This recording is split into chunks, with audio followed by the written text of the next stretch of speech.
बिस्मिल्लाहिर्रहमानिर्रहीम। जैसा कि मैंने पहले लेक्चर में एक्सप्लेन किया था कि फिज़िक्स में न्यूमेरिकल्स को सॉल्व करने की स्किल बहुत ज़रूरी है। चाहे आप एम केट अटेम्प्ट कर रहे हैं या ई केट अटेम्प्ट कर रहे हैं, बाकी क्वेश्चंस अक्सर स्टूडेंट्स को आते होंगे, मगर न्यूमेरिकल्स को अटेम्प्ट करना, न्यूमेरिकल्स को विदाउट कैलकुलेटर अटेम्प्ट करना, ये बाज़ औक़ात स्टूडेंट्स के लिए कुछ मुश्किल हो जाता है।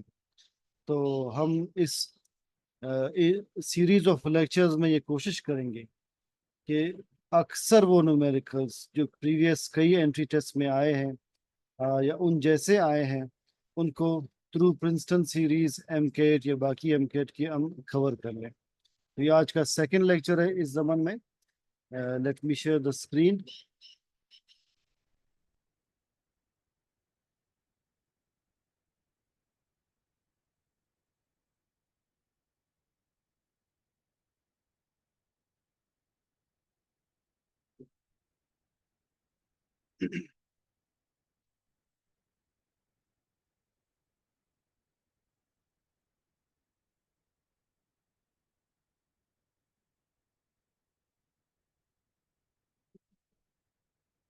जी, अब तक हम 15 क्वेश्चंस डिस्कस कर चुके हैं।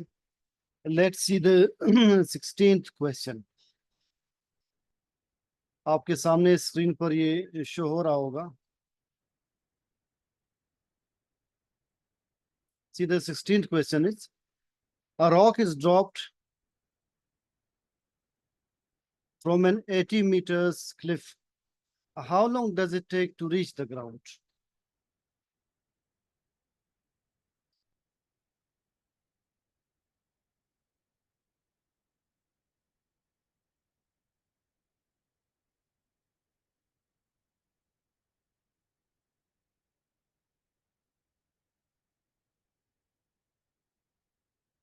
The question क्या है कि a rock is dropped from an 80-meter cliff. How long does it take to reach the ground? मैं यार डायग्राम पहले ड्रॉ कर लेता हूँ, फिर अगले पेज पर अलग से। देखिए, एक चट्टान से एक रॉक ड्रॉप करते हैं। इस चट्टान की अपनी हाइट 80 मीटर्स है। इसकी अपनी हाइट 80 मीटर्स है। यहाँ से आप रॉक ड्रॉप करते हैं। याद रखिए, जहाँ भी वर्ड ड्रॉप आ जाए वो आपने इनिशियल वेलोसिटी 0 लेनी है, और जहाँ पर वर्ड रेस्ट आ जाए, स्टार्टिंग मोशन फ्रॉम रेस्ट, वहाँ पर भी इनिशियल वेलोसिटी 0 लेनी है। तो जहाँ वर्ड ड्रॉप आ जाए, अपनी इनिशियल वेलोसिटी 0 लेनी है। हाइट वो बता रहे कि 80 मीटर्स है, और टाइम आपसे पूछ रहे कि हाउ लॉन्ग। जहाँ वर्ड हाउ लॉन्ग आ जाए, इट मीन्स आपने टाइम बताना है। जहाँ वर्ड हाउ फार आ जाए, वह आपने डिस्टेंस मालूम करना है। ये आपने कुछ क्लूज याद रखने हैं। मैं दोबारा से ये पॉइंट्स बता देता हूँ। देखिए, ये एक रॉक है, एक चट्टान है जिसकी हाइट 80 मीटर्स है।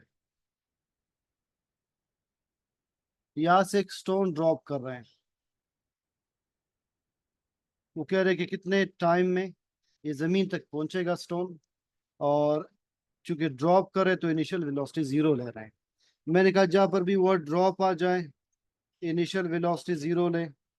जहाँ पर भी वर्ड रेस्ट आ जाए, इनिशियल वेलोसिटी 0 ले। जहाँ पर भी वर्ड इम्पैक्ट आ जाए, इम्पैक्ट वेलोसिटी, इसका मतलब होगा final velocity.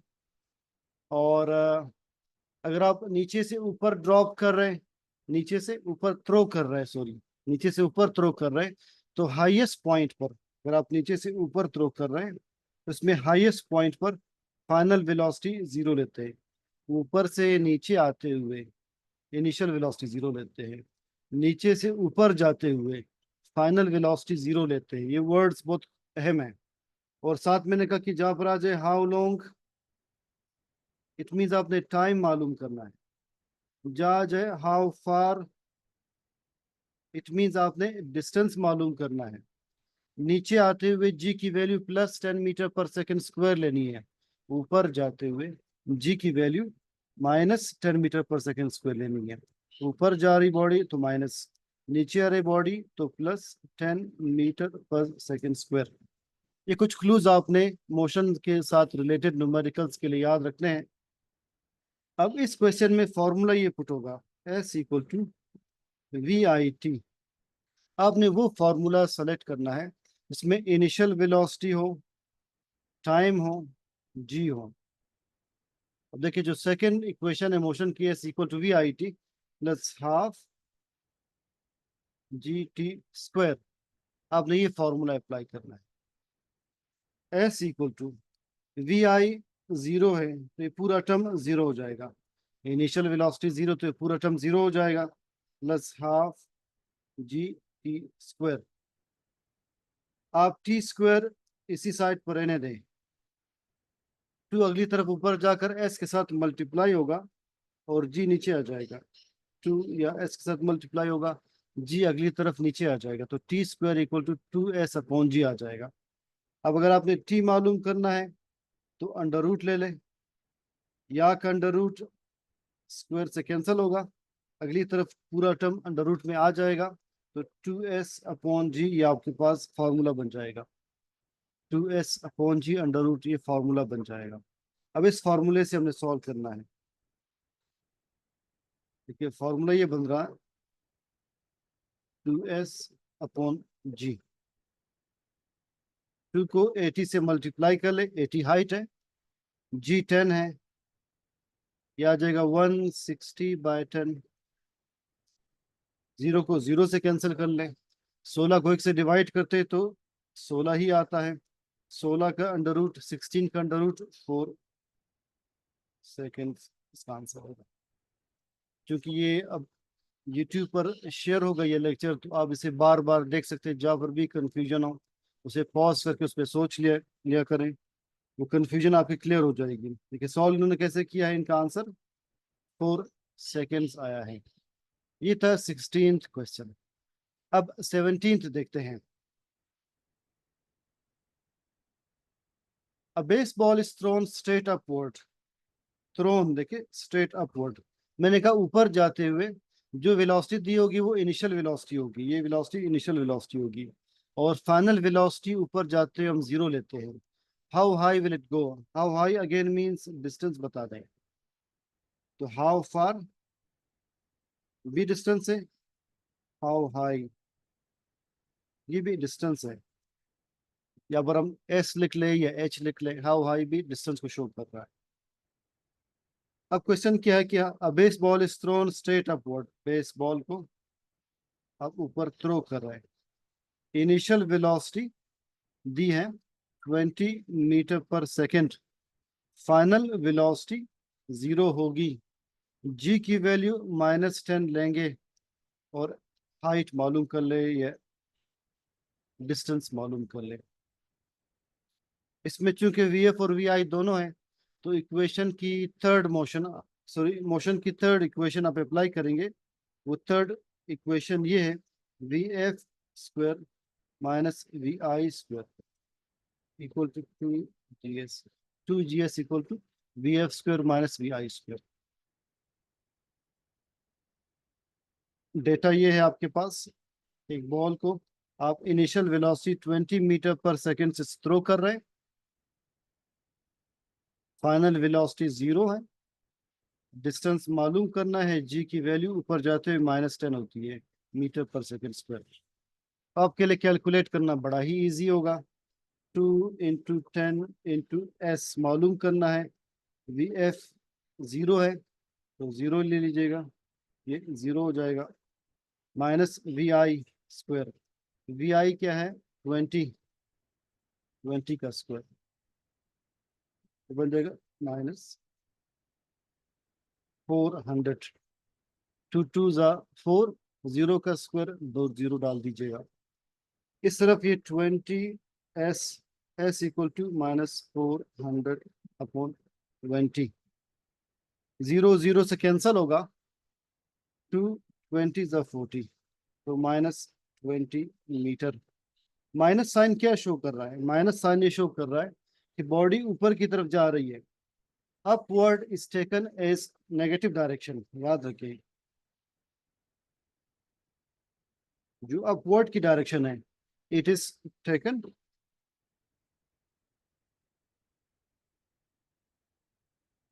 As negative direction. अब देखते हैं उनका आंसर क्या आ रहा है 17 में। A baseball is thrown straight upward with an initial speed of 20 meters per second. How far will it go? So 2gs equal to vf square minus vi square, 2 into minus 10। बल्कि यहाँ पर आप minus को cancel कर सकते हैं, इसलिए कि या ये वैल्यू -10 की होगी तो -20, या माइनस फिर माइनस माइनस से कैंसिल होगा, आप 20 मीटर लिख सकते हैं।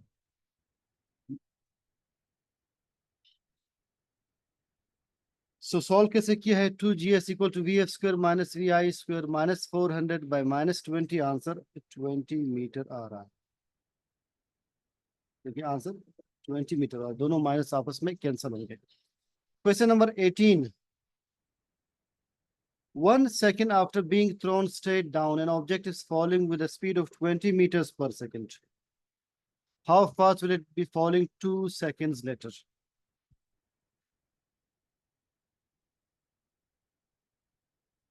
ये बड़ा ही सिंपल क्वेश्चन है, कोई न्यूमेरिकल नहीं है, नॉर्मल लॉजिक से सॉल्व होगा।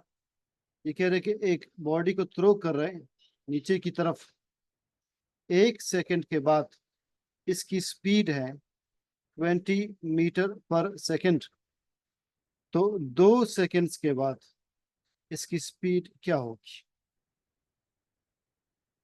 एक बॉडी नीचे आ रही है, 1 सेकंड के बाद स्पीड 20 मीटर पर सेकंड है, 2 सेकंड्स के बाद स्पीड क्या होगी? अगर 1 सेकंड के बाद स्पीड 20 मीटर पर सेकंड है, आप इस क्वेश्चन को रिलेट कर ले एक्सेलरेशन के टॉपिक के साथ, तो 2 सेकंड्स के बाद इसकी स्पीड 10 मीटर पर सेकंड का इजाफा होगा, और उस इजाफे के साथ ये स्पीड बन जाएगी 30 मीटर पर सेकंड। 3 सेकंड्स के बाद इसकी स्पीड होगी 40 मीटर पर सेकंड। 4 सेकंड्स के बाद इसकी स्पीड होगी 50 मीटर पर सेकंड।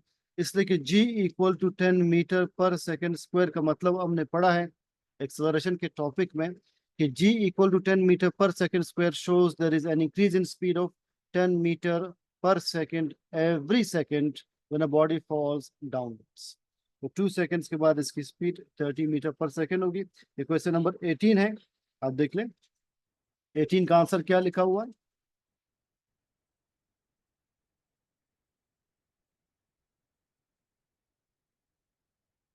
ओके, इसे आप जी बिल्कुल गेस कर सकते हैं। 1 second after being thrown straight down, an object is falling with a speed of 20 meter per second. How fast will it be falling 2 seconds later? 2 seconds के बाद कितनी होगी? मैंने 1 सेकंड के बाद बताई कि इसके 1 सेकंड के बाद तो 30 होगी, तो 2 सेकंड्स के बाद 40 होगी। यहाँ से यहाँ तक 2 सेकंड्स का इंटरवल है, तो 2 सेकंड्स के बाद 40 होगी, 3 सेकंड्स के बाद ये 50 होगी। आपने इसे इस तरह से याद रखना है। अगर आप सॉल्व करना चाहे तो हमने सॉल्व किया हुआ है, V F equal to V I plus G T से, वी आई 20 है प्लस जी 10, टाइम इज 2, तो 20 प्लस 20 40 मीटर पर सेकंड। इस तरह से भी आप सॉल्व कर सकते हैं। जनरली आप गेस भी कर सकते हैं कि हर 1 सेकंड में 10 मीटर पर सेकंड का इजाफा होगा। अगर इनिशियल ये है तो इसके 2 सेकंड्स के बाद 2 सेकंड्स के बाद स्पीड 40 मीटर पर सेकंड होगी। 19th, if an object is thrown straight upward with an initial speed of 8 meter per second and takes 3 seconds to strike the ground, from what height was the object thrown? एक object को आप throw कर रहे हैं, ऊपर की तरफ throw कर रहा है, लेफ्ट साइड पर आप देख लें, मैंने यहाँ पर शो किया है। एक ऑब्जेक्ट ऊपर थ्रो कर रहा है, इनिशियल स्पीड आप दे रहे हैं 8 metre per second and takes 3 seconds to strike the ground. 3 second में ग्राउंड को स्ट्राइक कर रहा है। From what height was the object thrown?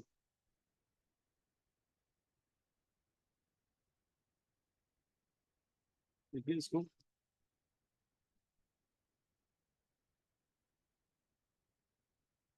इस ऊपर ही थ्रो कर रहे हैं। इनिशियल स्पीड 8 मीटर पर सेकेंड है। अब वो आपसे हाइट पूछ रहे हैं। हाइट हाइट के लिए हम क्या फॉर्मूला अप्लाई करेंगे? आप देख ले, इस इक्वेशन में आपके पास वैल्यूज किन चीज़ों की हैं? आपके पास टाइम है, इनिशियल वेलोसिटी है, और हाइट या डिस्टेंस मालूम करना है। एस वी आई टी, ये तीन वैल्यूज आपके पास हैं। तो मोशन की सेकेंड इक्वेशन अगेन आपको अप्लाई करनी होगी। मैं इसे सॉल्व कर लेता हूँ।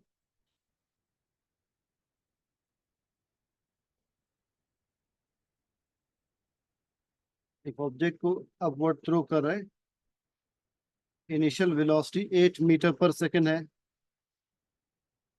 It strikes the ground in 3 seconds. What height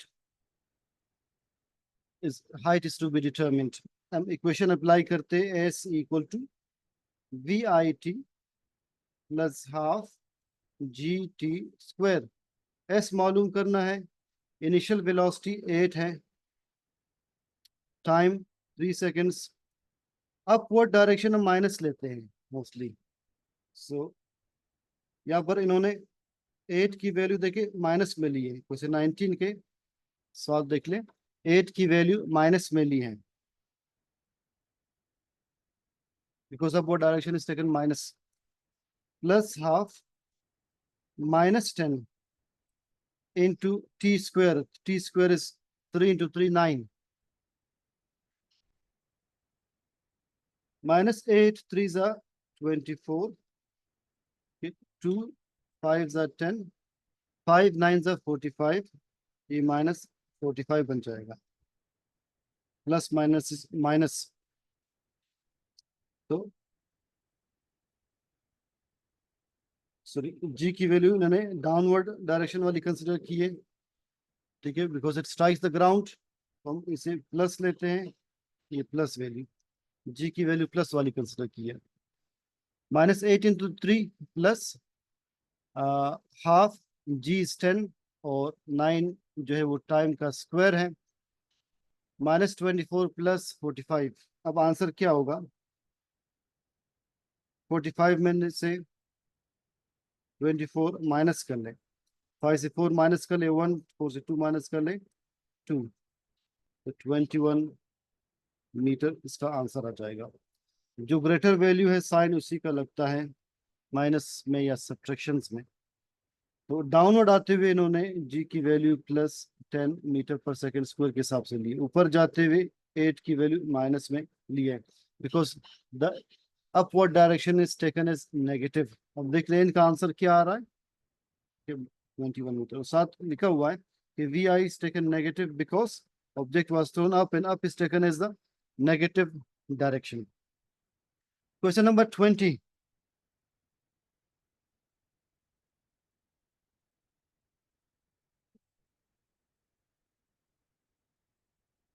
From a height of 100 meters, from a height of 100 meters, a ball is thrown horizontally with an initial speed of 15 meter per second. 15 meter per second, याद रखिए, throne horizontally word बहुत अहम है। How far does it travel horizontally in the first 2 seconds? ये time है, time ये दिया है, initial speed V I 15 metre पर सेकेंड है, हाइट सॉरी 100 मीटर्स है, और हाउ फार आपने डिस्टेंस मालूम करना है, एस। हाइट 100 मीटर्स है। देखिए ये क्वेश्चन थोड़ा सा टेक्निकली इस तरह से है, इसमें हाइट और डिस्टेंस को आपने अलग कंसिडर करना है।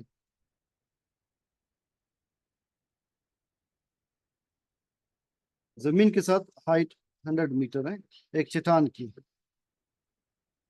इस चट्टान के ऊपर बॉल को हॉरिजॉन्टली मूव कर रहा है, हॉरिजॉन्टली, और इनिशियल स्पीड क्या बता रहा है?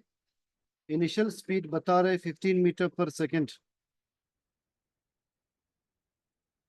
टाइम 2 seconds का, टाइम 2 seconds का, और इन 2 seconds में वो कह रहे कि कितना हॉरिजॉन्टली मूव करेगा।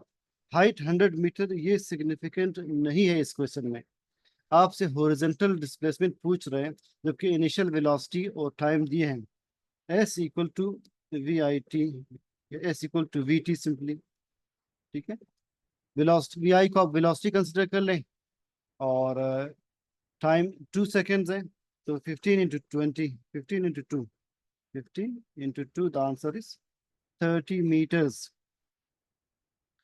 क्या आंसर क्या आ रहा है? 15 इंटू 30 मीटर्स। इसके आंसर में देख ले, कुछ explanation दिए कि the information that the initial vertical position is 100 meters above the ground is irrelevant, that is not relevant, याद रखिए। 21, a projectile is traveling in a parabolic path for a total of 6 seconds.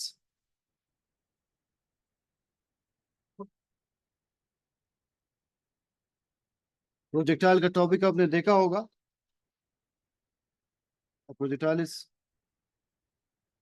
Travelling in a parabolic path, ये है parabolic path, parabola.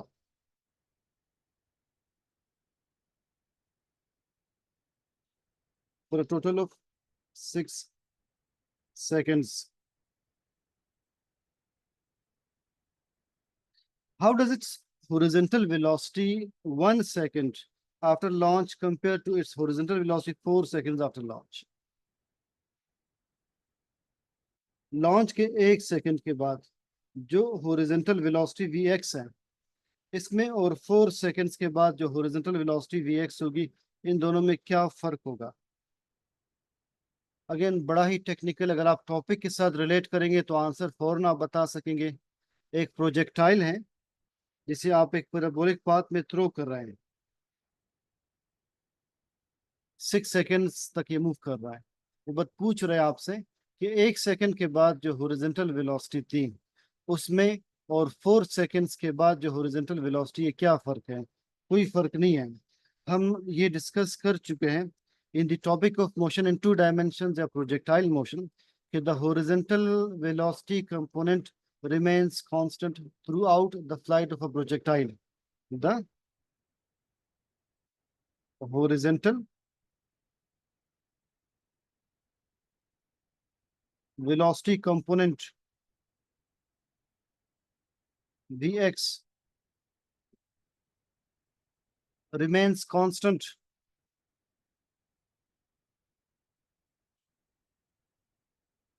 throughout the path of projectile at the flight of projectile। वो तो vertical velocity component है जो ऊपर जाते हुए कम होगा, टॉप पर 0 होगा, नीचे आते हुए माइनस में होगा, सॉरी बढ़ जाएगा नीचे आते हुए, ऊपर जाते हुए कम, नीचे आते हुए बढ़ता है वो, मगर वी एक्स रिमेन्स कॉन्स्टेंट। अब आंसर देखते हैं, क्वेश्चन नंबर 20 है ये। From a height of 100 metres, sorry 21, a projectile is traveling in a parabolic path for a total of 6 seconds. For a total of 6 seconds.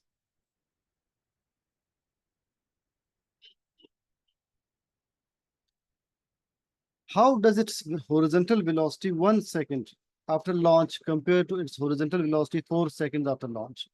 Solution में देखिए answer क्या दिया है कि once a projectile is launched, its horizontal velocity remains constant. Horizontal velocity Vx remains constant during the entire flight. 22 देख लें।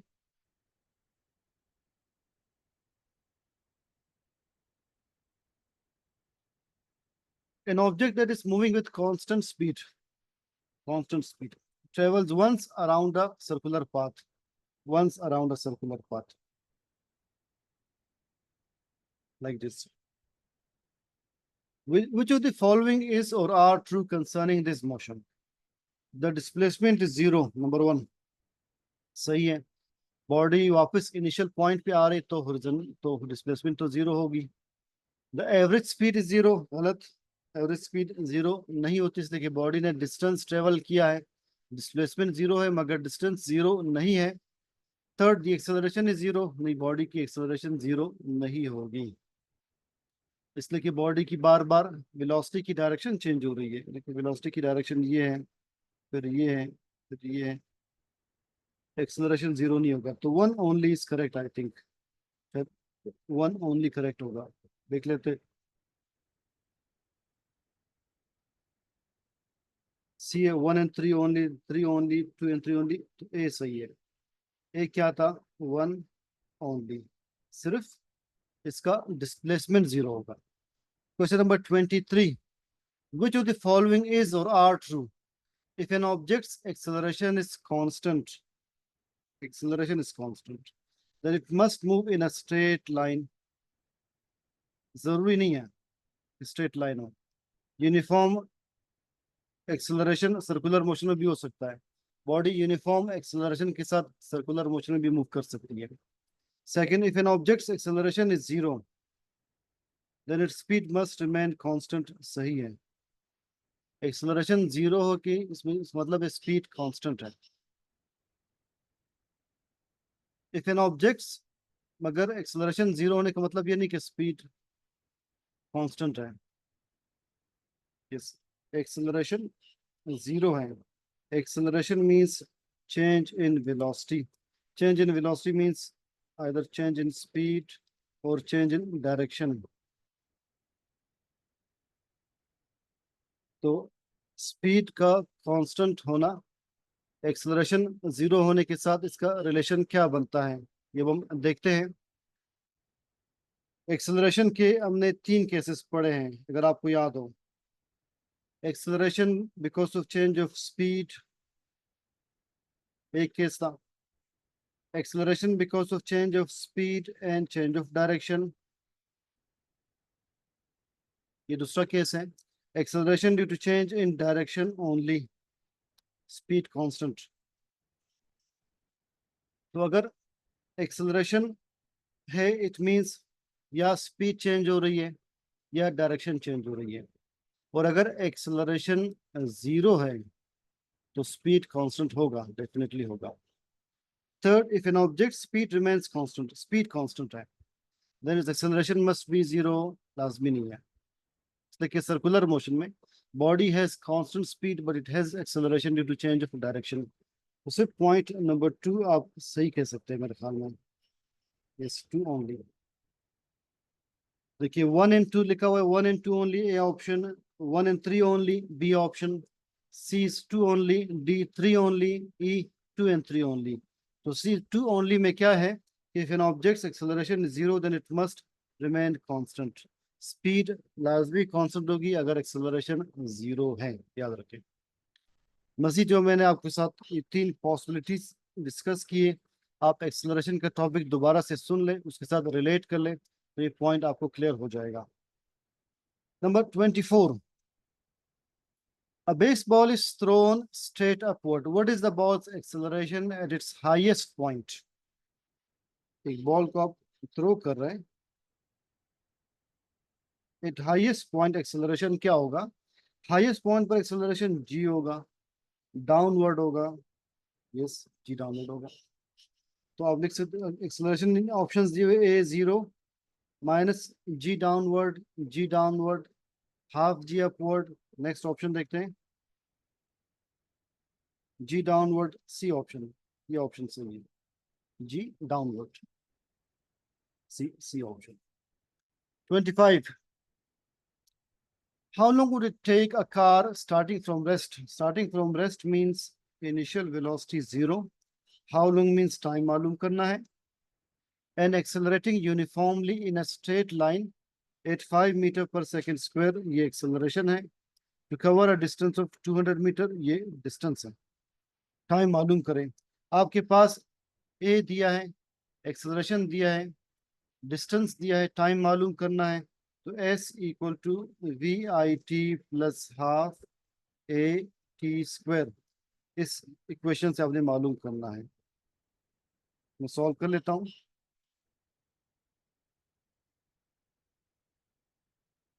S equal to V I T plus half A T square. Initial velocity कितना है, time क्या है, acceleration क्या है? Initial velocity zero है, acceleration 5 meter per second square, distance 200, distance 200, acceleration, so initial velocity 0, half acceleration 5 metre पर second square, T square मालूम करना है। एक्सेलरेशन 5 मीटर पर सेकेंड स्क्वायर। अब वैल्यूज पुट करते हैं, देखते हैं आंसर क्या आता है। देखिए 200 इक्वल टू,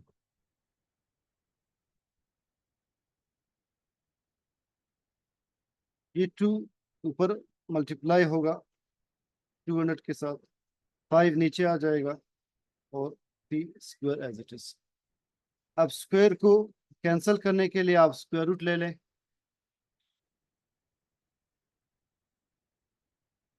या स्क्वायर स्क्वायर रूट से कैंसिल होगा, हमेशा स्क्वायर स्क्वायर रूट से कैंसिल होता है।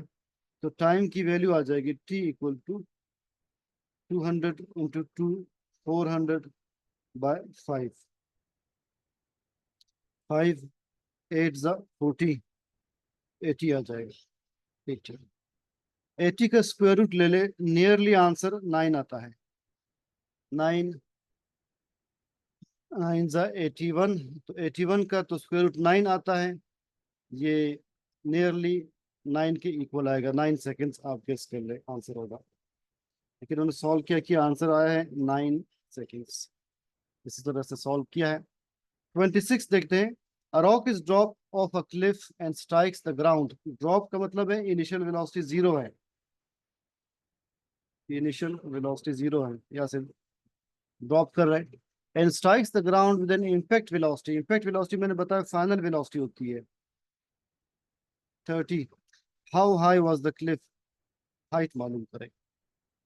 इसमें देखिए वी आई दिया है, वी एफ दिया है और हाइट मालूम करनी है। वी एफ 30 है,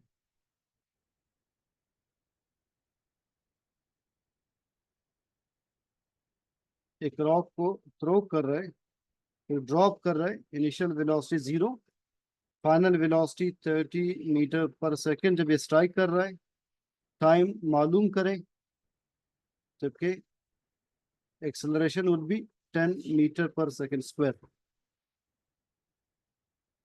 तो टाइम मालूम ना करें, बल्कि क्या मालूम करें, हाइट मालूम करें, हाइट। तो वी एफ फॉर्मूला अप्लाई होगा, 2GS = VF² -VI²। अब सॉल्व करना बहुत आसान है। वैल्यूज पुट कर ले, 2 × 10 × S, VF is 30 × 30 -VI², sir zero होगा।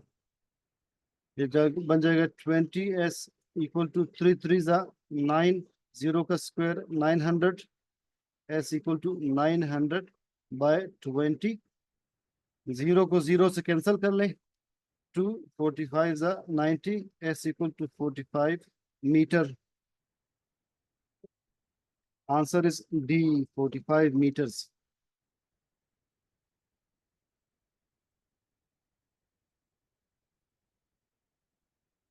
So the answer is D, 45 meter. ये सॉल्व किया है 45 meter. Question number 27.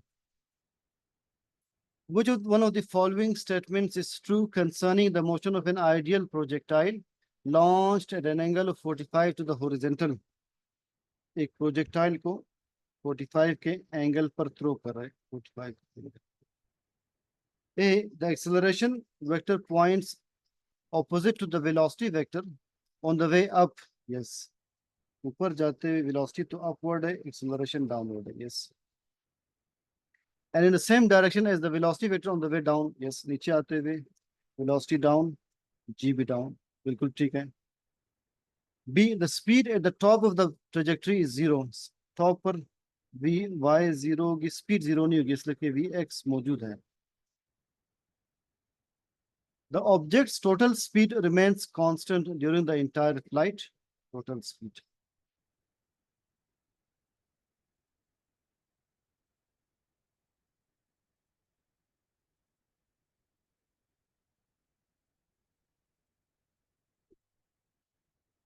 The horizontal speed decreases on the way up and increases on the way down. Horizontal speed same रहती है, ठीक है, change नहीं होती. Vx, horizontal speed means Vx remains constant. E, the vertical speed decreases on the way up and increases on the way down. ये सही है, exactly. Vertical speed ऊपर जाते हुए कम होती है, नीचे आते हुए बढ़ती है. ये तो सही है। अब ए और ई में डिसाइड करना है, ए और ई क्लोज ऑप्शंस है। ए में क्या था कि the acceleration vector points opposite to the velocity vector on the way up and in the same direction as the velocity vector on the way down.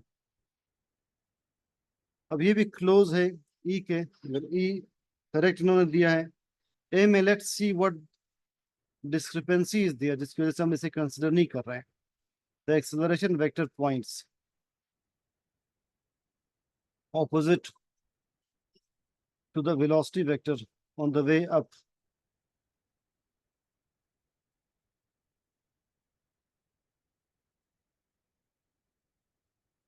and in the same direction as the velocity vector on the way down। बहरहाल ए भी बहुत ही ज्यादा close है, मगर अगर आपको लगे कि कभी कभार ऑप्शंस बहुत ही क्लोज होते हैं, आपने पहले जो ऑप्शन बिल्कुल आपको गलत लगे उनको रिजेक्ट करते जाए। Start from rejecting options. तो जो दो आपको सही लगे उन दो में आप कंपेयर कर लें। जो बहुत ही सिंपली आपको अपील कर रहा हूँ, जिस तरह ई बहुत ही सिंपली आपको अपील कर रहा है, आपने इसको सेलेक्ट करना है। अगला जो थोड़ा सा जिसकी वर्डिंग थोड़ी सी डिफिकल्ट है, जैसे एक्सेलरेशन वेक्टर से हमें यहाँ पर क्लियर नहीं हो रहा कि एज अ होल एक्सेलरेशन ले रहा है या उसको कोई कंपोनेंट ले रहा है, जो कि हमें क्लियर नहीं हो रहा। तो आप इस जो क्लियर ना हो आप उसको फिर कंसिडर ना कर ले। E is the correct option. 27। अब 28 देख लेते हैं। 28। What net force is required to maintain a 5,000 kilogram object moving at a constant velocity of magnitude 7,500 meter per second?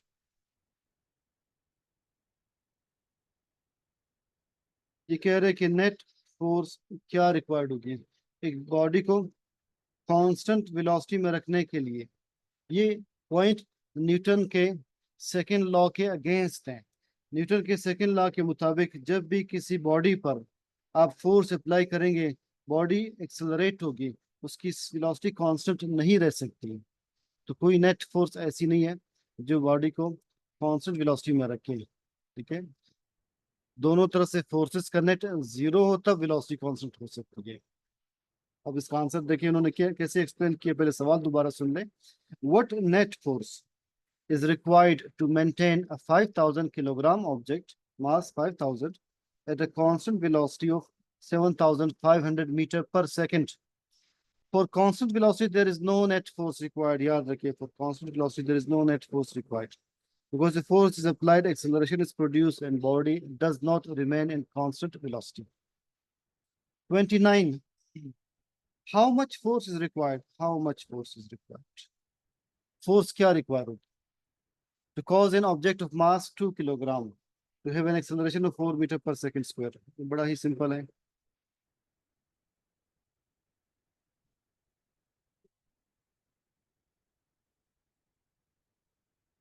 2 kilogram mass है, इसमें एक्सेलरेशन 4 मीटर पर सेकेंड स्क्वायर प्रोड्यूस करने के लिए फोर्स क्या चाहिए? Force is equal to M A 2 × 4, 8 newton चाहिए force, 8 newton. अब देखिए आंसर 29 का। How much force is required to cause an object of mass 2 kilogram to have an acceleration of 4 meter per second square? The answer is 8 Newton. Last question आज का। An object feels two forces. A bit technical, an object feels two forces. One of magnitude 8 Newton pulling to the left. 8 Newton pulling to the left.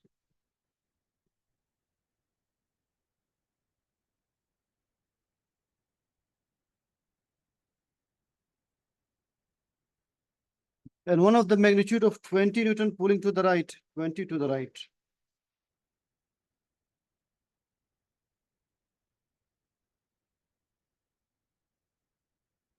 If the object's mass is 4 kilogram, what is acceleration? Mass 4 kilogram है, what is F equal to m a equal to F by m। आपने ये formula apply करना है, पहले देख ले force क्या है, टोटल नेट फोर्स क्या होगी। नेट फोर्स इसे कहते हैं दो दो फोर्सेस का जो नेट होगा वो उनको या माइनस करके या ऐड करके हासिल होगा, रिजल्टेंट फोर्स हम इसे कहते हैं या नेट फोर्स।